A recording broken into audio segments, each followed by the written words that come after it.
For any of you, just what was the offense doing that was leading to those looks? I think 12 3-pointers today. Just what was going right was leading to that?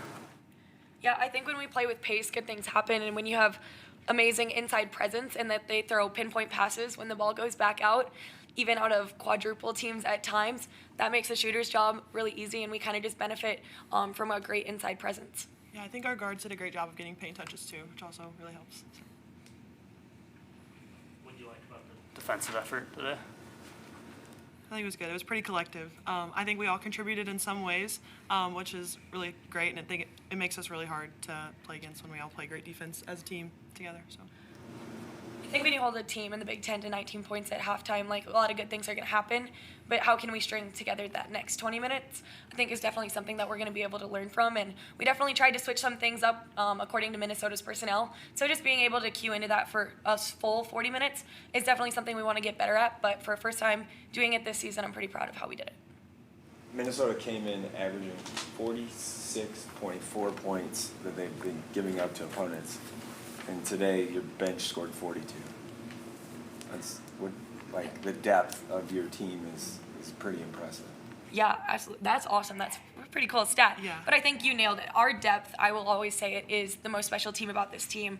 And, like, we were talking in the locker room, like, Mai went on an 8-0 run, and, like, it's going to be someone every single night, and I just think that's so special, and that we're so selfless that we're going to continue to go who's clicking. And I just think that's what I love about this team and why I love to wear Nebraska across my chest every day.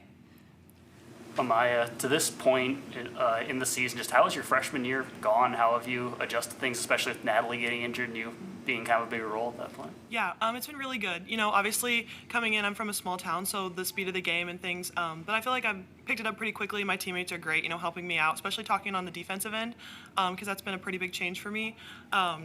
But yeah, I think when Nat went down, we all kind of realized that, you know, we were going to have some people contribute things in different areas. So I think just taking a step back and kind of looking at, you know, what I can bring to the table every game has been really important. And like I said, my teammates do a great job of helping me out. So.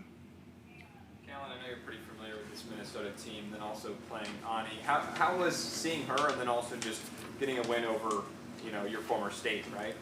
Yeah, absolutely. I mean, Minnesota is home for me, but you know, it's just another opponent and someone that we want to go 1-0 against. And, you know, kind of different to see Ani in a different jersey. We room together, but I think it's special that this game can bring us together. And getting a win in the Big Ten is just special, no matter who it's against. Rennie, I know you weren't thrilled with your performance against Lindenwood collectively. Just what was the response to that, and how did you get to this point, being ready to go for Big Ten play?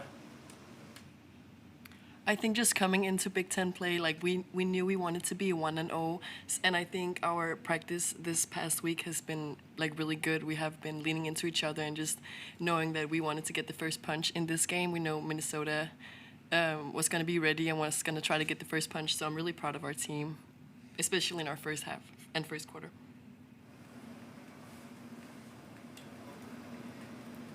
Anything else? Okay.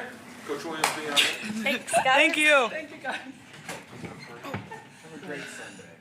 Oh my goodness, you too. Happy Sunday. I watch football.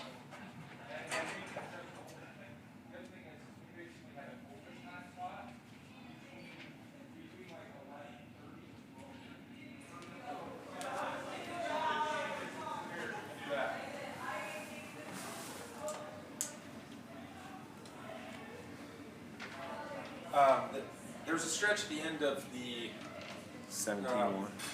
first quarter where Nebraska finished on a 10-0 run, and all 10 of those points were by freshmen, including the first eight from Maya Hargrove.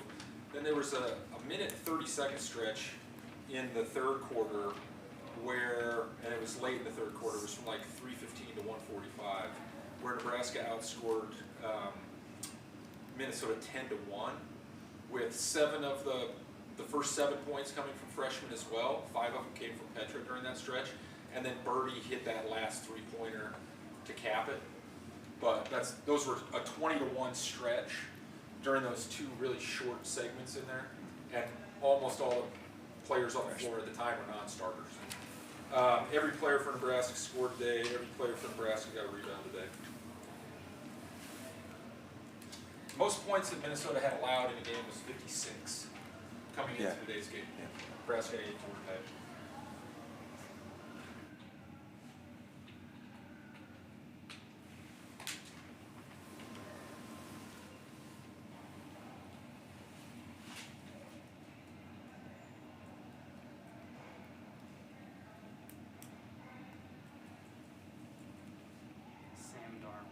22 for 28, 347, 5 touchdowns.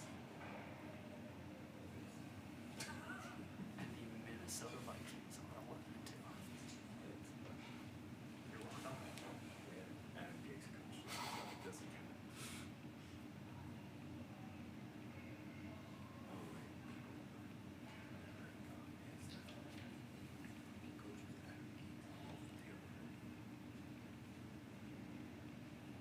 I remember his like introductory presser. Everyone was just Yeah, like, the "This eyes. dude is weird as hell." The eyes thing. It's so good.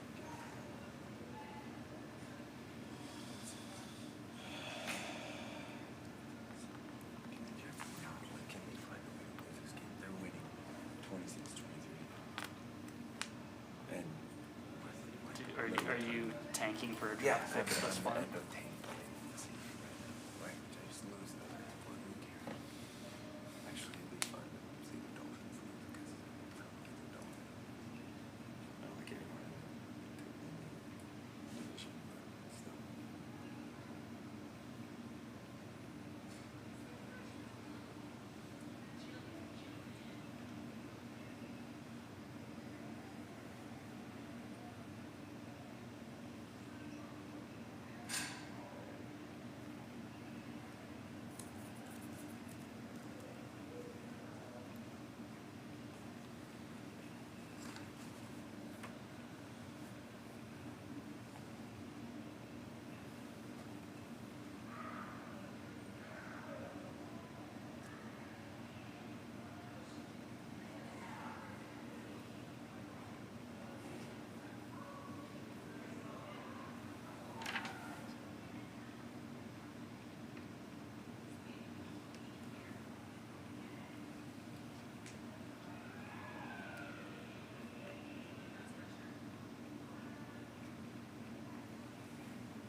All right, we'll finish things up here with Nebraska coach Amy Williams. Coach, if you'd like to make an opening statement and then take questions. Yeah, I'm just thrilled with the contributions that we were able to get from up and down our roster today to secure a really important conference home game.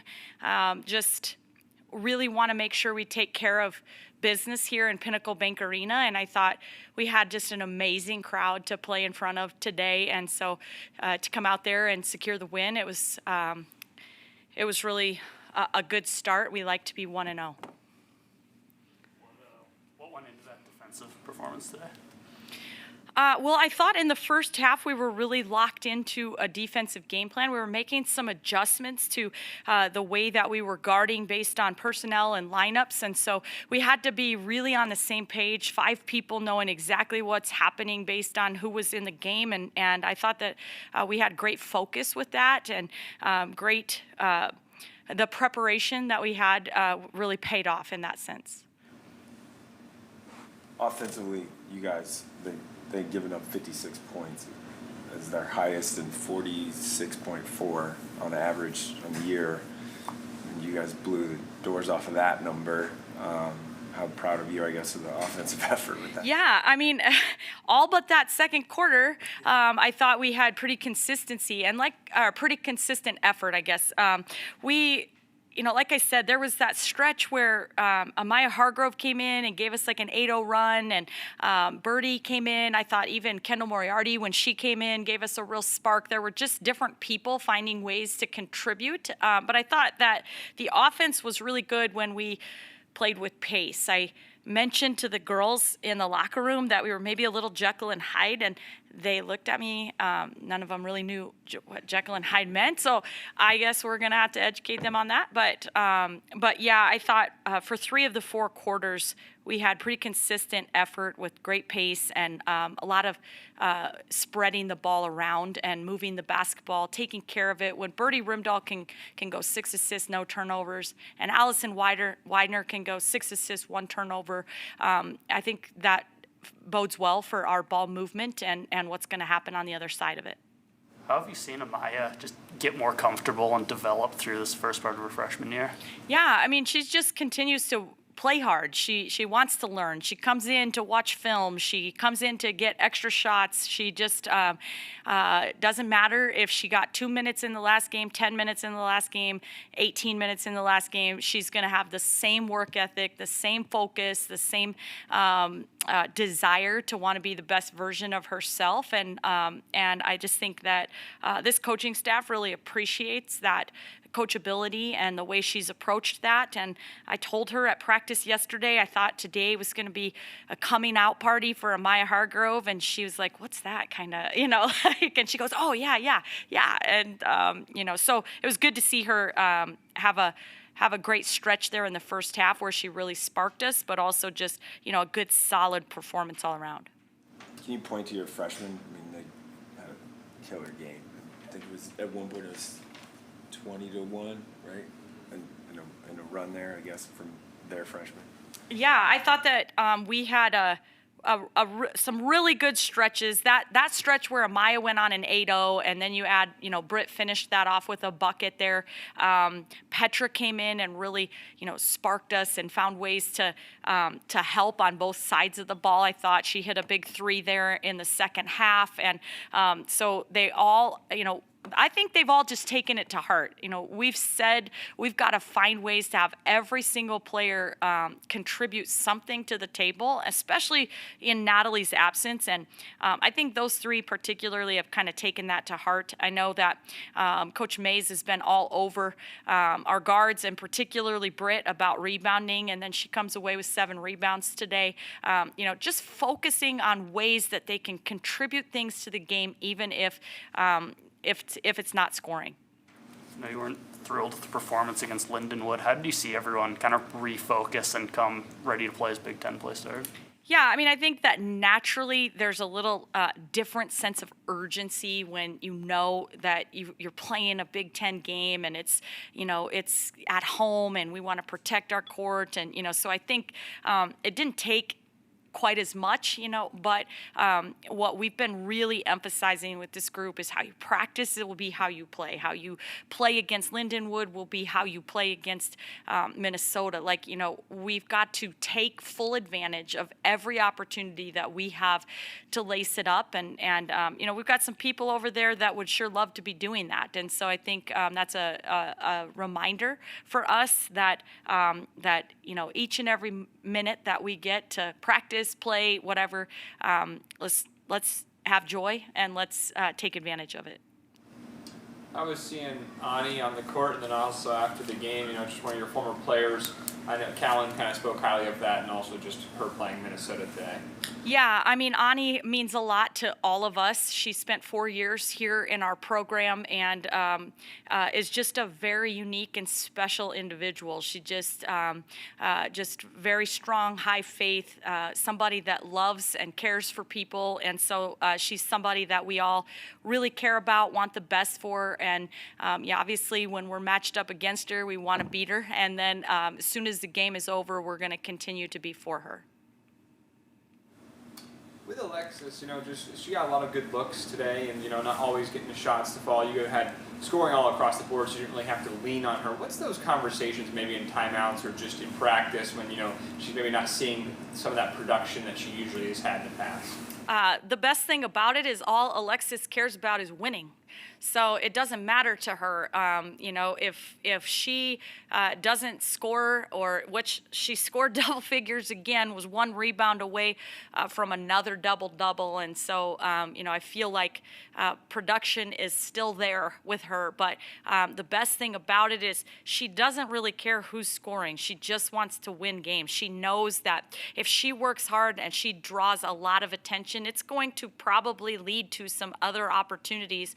And she has great trust in her teammates. And so the conversations really are nothing more than you just keep working, and the opportunities for her are going to keep coming. I know her teammates will keep looking for her. And then in response to that, when she's getting doubled and tripled and, people are hanging on her, and, she's going to continue to share the basketball right back.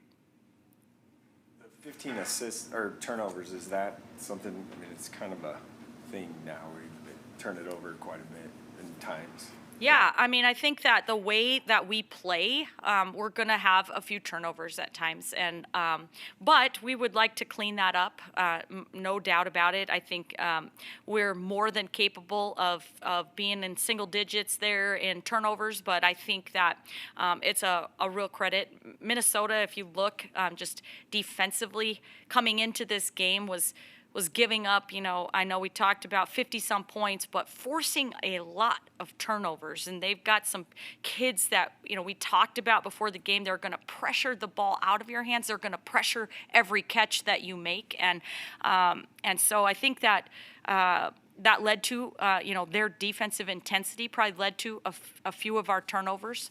They mixed their ball screen coverages, came out in the second half and were hedging. And I think that took a couple of our guards just a little bit to get used to kind of the adjustments to the ball screen coverages. But that's something we can clean up and be better at moving forward. Anything else for Coach Williams? Okay. Thanks for being here.